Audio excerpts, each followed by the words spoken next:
দশম শ্রেণীর ছাত্রছাত্রীদের আমি আন্তরিক স্বাগত জানাই। এখানে দেখো, এখানে এই যে বইটা মাধ্যমিক আধুনিক ভূগোল ও পরিবেশ, এই বইটাতে যে অনুশীলনীতে কোশ্চেনগুলো আছে সেগুলো আমি এখানে আলোচনা করছি এবং বিগত দুটি ভিডিওতে আমি আলোচনা করে দিয়েছি। আজকে পরবর্তী কোশ্চেনগুলো বলে দেবো। দেখো, এইভাবে কিন্তু কেউ কখনো ভিডিও করে না, তোমাদের এইভাবে কিন্তু কোশ্চেনের অ্যান্সার খুঁটিয়ে খুঁটিয়ে আলোচনা করে দেয় না। তোমরা ইউটিউবে সার্চ করলেই দেখতে পারবে যে এরকম ভিডিও খুবই কম আছে যেখানে তোমাকে এত ডিটেলে কোশ্চেন অ্যান্সার আলোচনা করে দেওয়া হচ্ছে। দেখো, প্রথম কোশ্চেনটি যেটা হচ্ছে এই আগের কোশ্চেন অবধি বলা আছে গ্রেট গ্রিন ওয়াল এবং সংক্ষিপ্ত ব্যাখ্যামূলক উত্তরভিত্তিক প্রশ্নগুলো আমি বলে দিচ্ছি। দেখো, বহির্জাত প্রক্রিয়ার বৈশিষ্ট্যগুলি হলো এই প্রক্রিয়া অত্যন্ত ধীরে ধীরে কাজ করে। ভূপৃষ্ঠে তার উপপৃষ্ঠীয় অংশে বহির্জাত প্রক্রিয়ার প্রভাব লক্ষ্য করা যায়। এই প্রক্রিয়ার মাধ্যমে নগ্নীভবন ক্রিয়ায় অর্থাৎ অবরোহণ প্রক্রিয়ায় উঁচু স্থান নিচু হয়ে যায় এবং সঞ্চয় কার্য বা আরোহণের দ্বারা নিচু স্থান ভরাট হয়ে উঁচু হয়। ঠিক আছে। এবং চতুর্থ বৈশিষ্ট্য হলো এই প্রক্রিয়ায় অংশগ্রহণকারী শর্তগুলি হলো নদী, আবহবিকার, হিমবাহ, বায়ু প্রবাহ, সমুদ্র তরঙ্গ, ভৌমজল ইত্যাদি। এই অংশগ্রহণকারী শক্তিগুলো কোথাও এককভাবে কোথাও সম্মিলিতভাবে কাজ করে। ভূমিরূপ গঠনকারী শক্তিগুলোর মূল উৎস কিন্তু সৌরশক্তি। ঠিক আছে।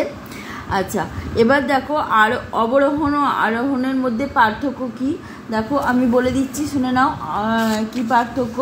যেটা হচ্ছে এই প্রক্রিয়ার মাধ্যমে যেটা অবরোহণ, এই প্রক্রিয়ার মাধ্যমে ভূপৃষ্ঠের কোনো উঁচু জায়গা ক্রমাগত ক্ষয়ের ফলে কি হয়, সমতল ভূমিতে পরিণত হয়।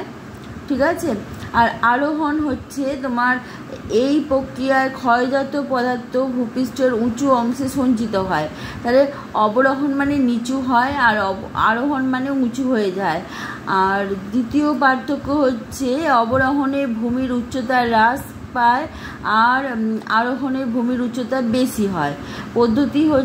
পদ্ধতিগত পার্থক্য হচ্ছে বিভিন্ন ধরনের প্রাকৃতিক শক্তির ক্ষয়ের মাধ্যমে এই প্রক্রিয়া সম্পন্ন করে আর আরোহণের ক্ষেত্রে বিভিন্ন ধরনের প্রাকৃতিক শক্তি সঞ্চয়ের মাধ্যমে এই প্রক্রিয়া সম্পন্ন করে।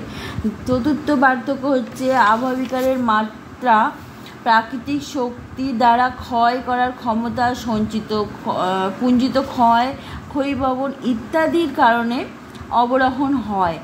আর আরোহণ হয় ভূমির ঢাল, পলি, বালি, পর্যাপ্ত বা নিয়মিত যোগান ইত্যাদির কারণে অবরোহণ প্রক্রিয়াটি ভালোভাবে সুসম্পন্ন হয়। ঠিক আছে।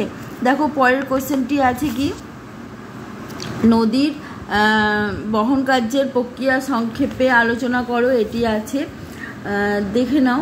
এটি হচ্ছে বহন প্রক্রিয়াগুলি যদি সংক্ষেপে আমরা আলোচনা করি তাহলে হবে নদী পদার্থকে চারভাবে বহন করে। একটা দ্রবণ প্রক্রিয়ায় বহন করে, নদীর জলে দ্রবীভূত অম্লের প্রভাবে শিলাস্তর বিয়োজিত ও দ্রবীভূত হয়ে বাহিত হয়। দ্বিতীয় হচ্ছে ভাসমান প্রক্রিয়ায় বহন করে, অপেক্ষাকৃত সূক্ষ্ম পলি ও বালি দ্বারা নদীর জলে ভেসে বাহিত হয়। আর তৃতীয় হচ্ছে লম্ফদান প্রক্রিয়ায় বাহিত করে মানে বহন হয়, অপেক্ষাকৃত বড় খণ্ডগুলি নদীর তলায় আটকে মানে ধাক্কা খেয়ে লাফিয়ে এগিয়ে চলে। ঠিক আছে।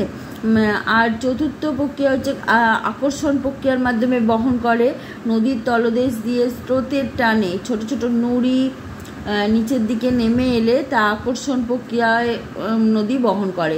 তাহলে নদীর চার ধরনের প্রক্রিয়ায় বহন কার্য সমাধা করে। একটা হচ্ছে দ্রবণ প্রক্রিয়া, দ্বিতীয় হচ্ছে ভাসমান প্রক্রিয়া, তৃতীয় হচ্ছে লম্ফদান প্রক্রিয়া, চতুর্থ হচ্ছে আকর্ষণ প্রক্রিয়া। ঠিক আছে।